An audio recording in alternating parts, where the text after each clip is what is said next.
ChatGPT, Claude, Gemini, Grok, tu entends parler de l'IA tous les jours.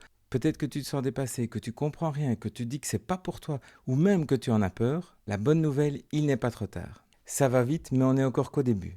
Par contre, il faut y aller maintenant. Tu peux essayer de faire comme si les IA n'existaient pas, mais en réalité, vu les investissements qui ont été faits, c'est comme si on avait déjà construit toutes les autoroutes de la planète, et toi, tu es sur une charrette avec ton cheval et tu demandes si c'est le moment d'acheter une voiture. Alors oui, tu avances, mais tous les autres sont à 130 km/h, et toi, tu es à 15 km/h en train de trotter avec ton cheval. Tout le monde est concerné, que tu sois étudiant, salarié, médecin, artisan, retraité, tout le monde va être impacté par l'IA. Donc la question n'est pas est-ce que je suis concerné, c'est plutôt est-ce que je vais subir ça ou est-ce que je prends les choses en main. À la fin de cette vidéo, tu seras capable de gagner des heures sur une semaine. Ce sera peut-être un usage basique de l'IA générative, mais tu verras, tu seras dans le top 10 des gens qui utilisent l'IA. Alors tu es au bon endroit, je t'explique. Mais avant de commencer, tu te demandes peut-être à quoi ça sert. Alors il y a plein de cas d'usage différents, je t'en donne quelques-uns ici. Par exemple, tu as un document de 30 pages que tu veux résumer, l'IA est parfaite pour ça. Tu reçois des propositions d'assurance de 4 compagnies différentes, tu peux facilement les mettre dans l'IA, il va te comparer ça, il va t'indiquer quel est le meilleur contrat ou quelles sont les choses que tu dois regarder sur certains contrats. Tu veux préparer un voyage ? Tu peux utiliser l'IA, ça va te permettre d'avoir un roadbook parfait jour par jour. Tu veux apprendre une nouvelle chose? L'IA est excellente pour ça. C'est un tuteur qui va pouvoir s'adapter à ta façon d'apprendre. Tu dois rédiger un email difficile, genre une réclamation, une lettre à un proprio ou ce genre de choses, l'IA va pouvoir t'aider. Si tu es en société, l'IA est parfait pour faire des notes de réunion. Tu enregistres, ça te génère une transcription de la réunion. Tu auras des notes parfaites, un résumé et la liste des tâches à réaliser par chacun des intervenants. Tu peux aussi lui demander de formuler un email de 3 manières différentes pour voir quelle est la meilleure. Tu as un client difficile, tu dois lui envoyer une lettre compliquée. L'IA va pouvoir t'aider. Tu travailles dans un service support, tu vas prendre l'ensemble des questions que tu as reçues et l'IA va pouvoir te générer une fac que tu vas pouvoir mettre en ligne et les gens pourront directement utiliser la fac pour répondre à leurs questions. Par contre, il faut faire attention. L'IA, ce n'est pas un moteur de recherche. Tu vas pouvoir lui poser des questions et l'utiliser un petit peu comme un moteur de recherche, mais de temps en temps, il déconne un peu et donc méfie-toi quand même de ce qui sort de l'IA comparé à ce qu'un moteur de recherche te donnerait comme information. Et enfin, méfie-toi un peu des réponses parce qu'il a tendance à toujours vouloir te faire plaisir et te donner une réponse, même si elle n'est pas toujours correcte. C'est pas comme un moteur de recherche, c'est pas comme une encyclopédie. Alors si tu es convaincu que ça peut être utile, on passe à l'étape suivante. Je t'explique comment ça marche. Dans cette vidéo, on va essentiellement parler de l'IA générative en mode textuel. C'est ChatGPT, Claude, Gemini. On va pas parler des images, on va pas parler d'autres intelligences artificielles.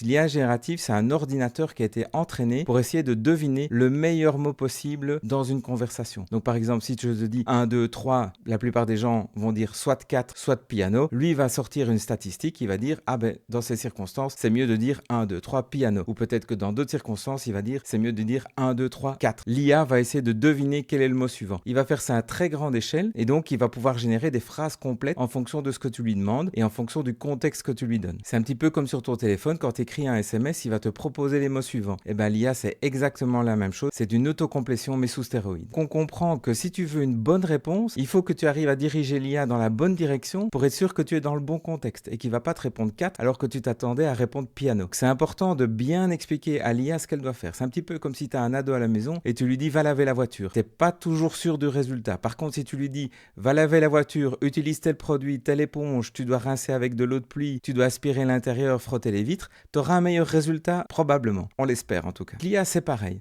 Si tu lui donnes des instructions un peu trop vagues, il va te donner une réponse un peu trop vague. Si tu lui donnes les bonnes instructions et que tu lui parles de la bonne manière, ce sera un excellent outil. Par contre, comme j'ai dit, il veut toujours te faire plaisir. C'est-à-dire qu'il veut toujours essayer de trouver le bon mot qui va suivre. Donc c'est comme si tu as un stagiaire super intelligent, il a peur de donner mauvaise impression et donc il va toujours te donner une réponse même s'il est à côté de la plaque. Avec l'IA, c'est un peu le risque. Il est super intelligent, mais quand il a un doute, il va pas te dire qu'il a un doute, il va plutôt te donner une réponse même s'il n'est pas tout à fait correct. On appelle ça des hallucinations parce qu'il va t'inventer quelque chose et donc il faut vraiment se méfier de ce que l'IA te répond. Je vais t'expliquer une méthode pour bien parler à l'IA. Les méthodes sont toujours équivalentes, il existe plein d'acronymes. Pour parler à l'IA, tu vas utiliser ce qu'on appelle un prompt. Le prompt, c'est la fenêtre dans laquelle tu vas écrire tes instructions à l'IA. Quelle est la bonne méthode pour bien prompter? Il existe 5 piliers, c'est ce que j'ai appelé la méthode effort. Le E, c'est pour l'expertise, le rôle ou la posture que l'IA doit mener. Par exemple, tu veux que l'IA soit un excellent tuteur, tu vas lui dire tu es un tuteur. Si l'IA est un expert de l'organisation des voyages, tu vas lui dire tu es un expert d'organisation des voyages. Le deuxième pilier, c'est le fond.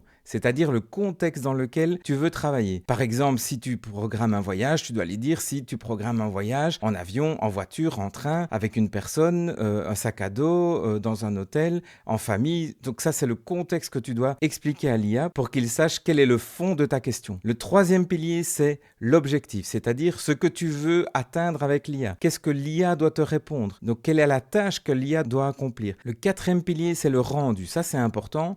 Tu veux que l'IA te réponde d'une certaine manière, soit qu'il te répond dans le texte, soit il va générer un tableau Excel, soit il va générer un PDF, soit il va générer un Word, soit une page web. C'est toi qui dois lui dire comment tu veux qu'il sorte ta réponse. Si tu veux qu'il sorte un texte de 10 lignes ou un texte de 100 lignes, c'est vraiment important que tu lui dises comment il doit te répondre. Le cinquième pilier, c'est un petit peu le truc magique. Tu vas demander à l'IA de te tester. Tu vas demander à l'IA de te poser des questions. Et ça va permettre à l'IA de ne pas te répondre directement dans le vague. Il va rajouter des questions pour être sûr qu'il a bien compris le contexte, le rôle, l'objectif et le rendu qu'il doit donner. C'est un élément essentiel pour avoir de bonnes réponses avec l'IA. Pour ne pas parler dans le vague, ce que je vais faire, c'est que je vais vous montrer 2 cas d'usage. Premier cas d'usage très simple. Tu veux organiser un voyage à Rome avec ton fils. Tu vas sur ton IA préféré. Je ne vais pas me focaliser sur un outil particulier. Tu peux utiliser ChatGPT, Claude ou Gemini, peu importe. Tu vas arriver sur la page de prompt avec une case vide et là, tu vas lui dire un prompt de base qui est « Prépare-moi mon voyage à Rome ». Si tu lui demandes ça, ce qu'il va te répondre est très très basique et très générique. Il ne sait pas avec qui tu veux partir, combien de temps tu veux partir, etc. Tu lui demandes simplement « Prépare mon voyage à Rome ». Donc tu as les incontournables, où manger ou flâner, mais il n'y a vraiment pas beaucoup de détails. Ça ne tient pas compte de tes préférences, le résultat est assez médiocre. Par contre, si tu utilises la méthode effort, tu vas voir que tu obtiens un bien meilleur résultat. Je te donne l'exemple. Pour ton voyage à Rome, d'abord l'expertise. Donc tu vas lui dire tu es un travel planner et tu prépares les voyages les plus extraordinaires et personnalisés pour tes clients. Ça, c'est l'expertise. Le fond maintenant. Je vais partir entre Rome 5 jours à Rome avec mon fils de 20 ans. Nous ne sommes pas des experts de la culture romaine, mais nous voulons découvrir cette ville mythique. Tu lui donnes le cadre, tu lui expliques un petit peu à combien vous partez, dans quel cadre. Est-ce que tu cherches à trouver la petite merveille de derrière les fagots ou est-ce que tu veux juste un voyage classique? C'est là que tu décris ton fond. Troisième pilier, c'est l'objectif. Qu'est-ce que l'IA doit faire? Prépare-moi un voyage complet et personnalisé pour ces 4 jours sur place, y compris les soirées, tiens compte des déplacements et de mon âge. Donc là, tu lui dis exactement ce qu'il doit faire. Il doit préparer ton voyage, la durée, et il doit aussi tenir compte de certains aspects. À 50 ans, on ne marche pas autant qu'à 20 ans, par exemple. Quatrième pilier, le rendu. Qu'est-ce que tu veux en sortie? Dans ce cas-ci, tu lui demandes un roadbook complet pour chaque jour en format PDF. 1 page par jour pour pouvoir l'emporter facilement.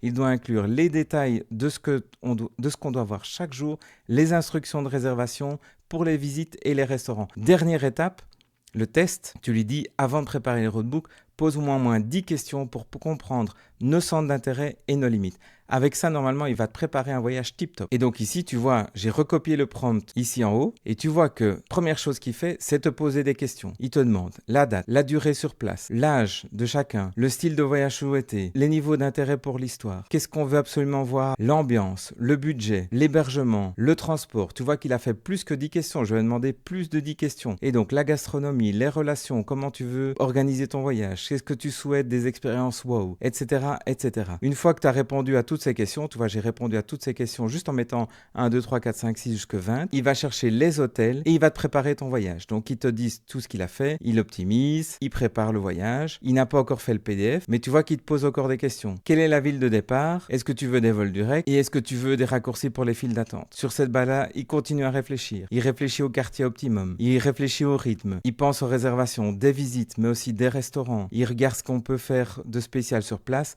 Il prépare l'itinéraire et tu vois que de temps en temps, il s'est perdu. C'était une longue question. Tu vois qu'il a oublié de générer le PDF. Ici, je lui ai juste demandé, tu peux générer le PDF. Hop, il m'a généré le PDF. Je vais l'ouvrir et il va te donner le roadbook avec l'ensemble de ce que tu lui as demandé. Pour le premier jour, ton programme, tu vois, heure par heure. On lui avait dit qu'on voulait commencer à 10 heures. Il en a tenu compte. Il va te donner les adresses web pour réserver les visites et le restaurant. Et il fait ça pour les 4 jours. Tu n'es pas obligé d'avoir le prompt parfait dès le premier coup. Si tu vois que sa réponse n'est pas complète ou ne correspond pas exactement à ce que tu veux, tu peux lui rajouter des informations.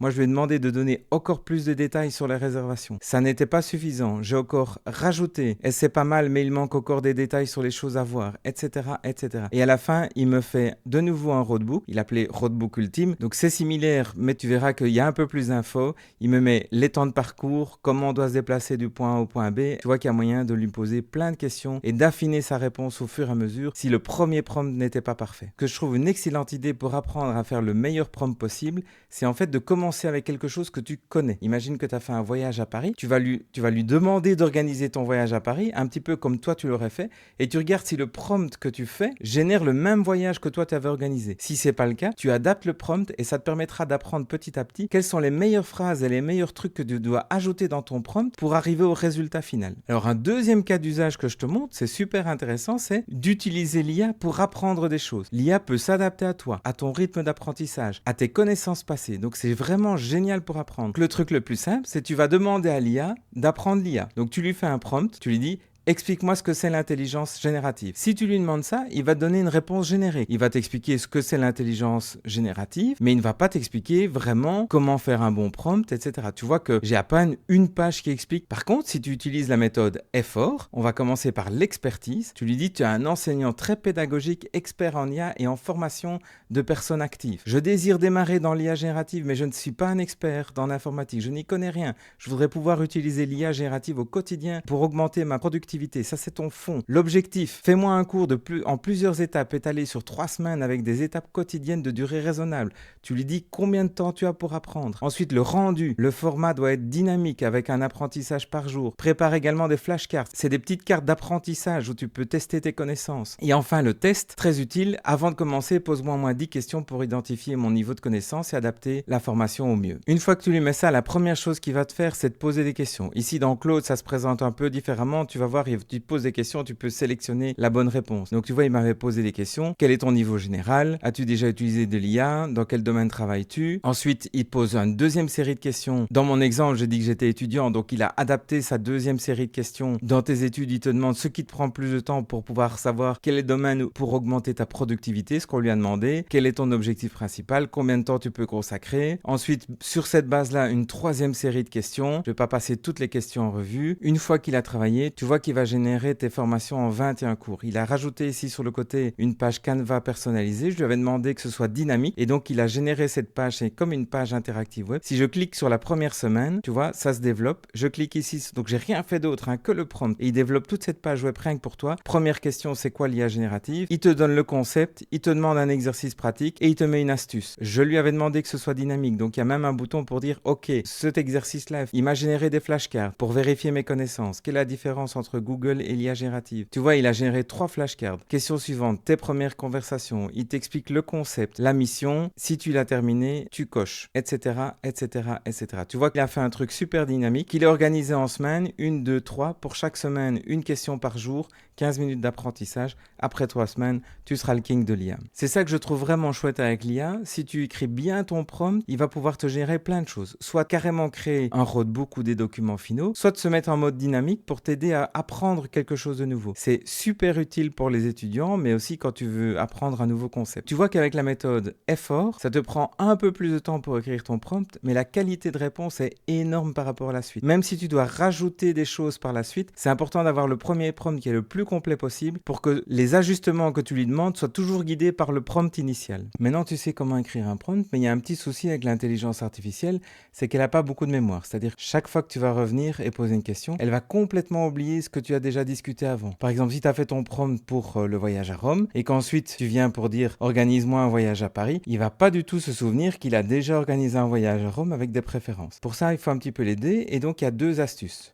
La première, c'est le master prompt ou le system prompt. La deuxième, c'est la mémoire. Donc la première partie, c'est le system prompt. Alors le system prompt, c'est quoi? C'est des instructions qui vont rester là en permanence dans le système. Tu vas lui donner des informations, par exemple, sur qui tu es. Ça, c'est ce qu'on appelle le master prompt. C'est vraiment ton CV, quel âge tu as, ce que tu aimes bien. Tu décides ce que tu veux donner comme information et c'est des informations qui seront présentes partout quand tu vas interagir avec l'intelligence artificielle. Ça, c'est le master prompt. La deuxième partie du système prompt, c'est plutôt comment tu veux interagir avec lui. Par exemple, si tu veux lui dire, chaque fois que je te pose une question, pose-moi 3 questions avant de faire la suite. Tu vas par exemple aussi lui dire, je parle français, réponds-moi toujours en français. L'intelligence artificielle peut par exemple perdre le fil et commencer à te répondre en anglais. Si tu l'as mis dans le système prompt, réponds-moi toujours en français, il va pas l'oublier. Tu peux aussi lui dire, réponds-moi par des phrases courtes, ne sois pas trop gentil avec moi. Ça, c'est tout ce que tu vas mettre dans le master prompt et le système prompt. Une fois que tu auras encodé le master prompt, le système prompt, il va d'abord recopier le texte qui se trouve dans ces deux éléments-là et ensuite il va ajouter ton prompt, ce que toi tu vas lui demander. Et à partir de là, il va combiner les trois et envoyer à l'intelligence artificielle pour la requête. Donc ça, c'est important à savoir parce que du coup, en utilisant le master au système prompt, tu vas pouvoir dire à l'IA exactement comment se comporter globalement dans toutes tes interactions avec lui. Donc c'est une forme de mémoire parce que chaque fois que tu vas commencer quelque chose de nouveau, il va aller lire ça et donc il va se souvenir de qui tu es et comment tu veux interagir avec lui. Le deuxième élément que tu peux activer, c'est aussi la mémoire. Donc dans chacun des systèmes, que ce soit ChatGPT, Claude ou Gemini, tu peux lui demander d'activer la mémoire. Alors, si tu actives cette mémoire, ce qu'il va faire, c'est qu'il va essayer de calculer pour chaque interaction que tu as les choses qui sont importantes. Par exemple, si tu lui as jamais donné ton âge et que dans un de tes chats, tu lui dis « j'ai 50 ans et je fais ceci », bien lui, il va probablement identifier que c'est une information importante et donc il va la mémoriser. Si tu lui dis de manière explicite « mémorise ceci », il y a beaucoup de chances qu'il va se dire « tiens, ça c'est une information importante que je dois mémoriser ». Et il va accumuler tous ces éléments de mémoire dans son système de manière à garder une certaine mémoire de qui tu es, ce que tu as déjà posé comme question. Une fois que tu as activé la mémoire, il se permet d'aller chercher dans tes prompts précédents. Et donc même si tu as plusieurs conversations passées, lui au fil du temps, il va créer une petite mémoire de tout ce que tu as déjà discuté avec lui. Il y a beaucoup plus de chances que quand tu vas lui poser une question, il va se souvenir, c'est un bien grand mot, mais il va se souvenir qu'il a déjà discuté de ce genre de choses avec toi et il va utiliser les prompts précédents pour te répondre au mieux et donc ton contexte sera mieux puisqu'il y aura une mémoire qui sera activée. Je te montre où se trouvent ces paramètres dans les 3 outils les plus classiques. Donc Gemini, c'est chez Google. Tu as en bas les paramètres. Tu vas dans contexte personnel. Tu peux activer la mémoire et tu peux ici aussi indiquer ton master prompt ou system prompt. C'est ça qu'il va utiliser pour te répondre de manière globale. Si tu utilises ChatGPT, les paramètres sont ici en bas à gauche. Tu cliques sur personnalisation. Tu cliques encore personnalisation. Tu descends un petit peu et tu vois que là, tu peux encoder les instructions personnelles, éventuellement ton petit nom, ta profession, les informations sur toi et tu peux aussi activer la mémoire, donc pour lui dire quels sont les éléments qu'il peut utiliser pour la mémoire. Si tu utilises Claude, même chose en bas à gauche, paramètres, tu vas dans capacité, tu vois que tu peux activer la mémoire ici et sinon tu vas dans général et ici dans instructions pour Claude, c'est là que tu peux mettre ton système prompt pour lui dire comment tu veux qu'il interagisse avec toi. Tant que je suis là, il y a une chose importante à savoir, c'est que tu sois chez Gemini, chez ChatGPT ou Claude, tes informations, elles vont partir chez eux. Et ce que je te conseille, c'est de ne jamais mettre dans le chat, dans ton prompt, des informations personnelles et surtout jamais des informations de ton entreprise. Ton entreprise a certainement des règles de confidentialité à respecter. Une fois que tu écris quelque chose dans le prompt, considère simplement que c'est parti sur Internet. C'est exactement la même chose que mettre ça sur ta page publique de Facebook. Maintenant, il y a moyen de mitiger ça chez Claude et chez ChatGPT. Tu peux lui forcer pour lui dire ne pas utiliser mes données pour entraîner les prochains modèles. Pour Gemini de chez Google, il n'y a pas l'option. Je te montre quand même chez Claude comment désactiver cette option pour être sûr qu'il ne s'entraîne pas sur tes données. Tu vas dans les paramètres dans confidentialité et ici tu décoches aider à améliorer Claude. Ça doit être absolument décoché. Dans ChatGPT, c'est la même chose. Tu vas dans les paramètres, tu vas dans gestion des données. Ici, ça s'appelle un petit peu différemment. C'est améliorer le modèle pour tous et il faut absolument que ce soit désactivé. Alors on a vu plein de trucs aujourd'hui. Peut-être que ça te fait un peu peur parce que tu dis oh là là, ce truc va me remplacer, il va répondre à ma place, etc. Et non, pas du tout. En fait, il y a une notion dont peu de gens parlent aujourd'hui, c'est ce qu'on appelle le goût. Alors en anglais, c'est le taste. En français, on va le traduire par le goût. C'est pas le goût évidemment de la bouche, mais c'est plutôt le goût, le style. Donc imagine que tu dois repeindre ton appartement et tu sais qu'il y a des gens qui ont du goût et d'autres qui n'ont pas de goût. Et en IA, c'est un petit peu ça aussi. L'IA n'a aucun goût. C'est là que l'homme intervient. C'est lui qui va choisir les meilleures réponses ou les meilleurs prompts. C'est toi qui vas sentir ce qui est bien ou ce qui est pas bien. Donc l'IA, c'est un peu comme un Thermomix. tu lui mets tous ces ingrédients, il va te sortir quelque chose, mais finalement c'est le cuisinier qui va goûter et décider si ce qui sort est suffisant, si c'est assez bon ou pas, s'il faut rajouter quelque chose. C'est là que l'homme est important. L'IA est un outil pour permettre d'augmenter la productivité, mais c'est quand même l'homme qui va décider et l'homme qui va améliorer la réponse que l'IA va donner. Je te conseille de te mettre à l'IA le plus rapidement possible. Voilà, j'espère que cette vidéo t'a plu. N'hésite pas à voir mes autres vidéos sur ma chaîne et à bientôt.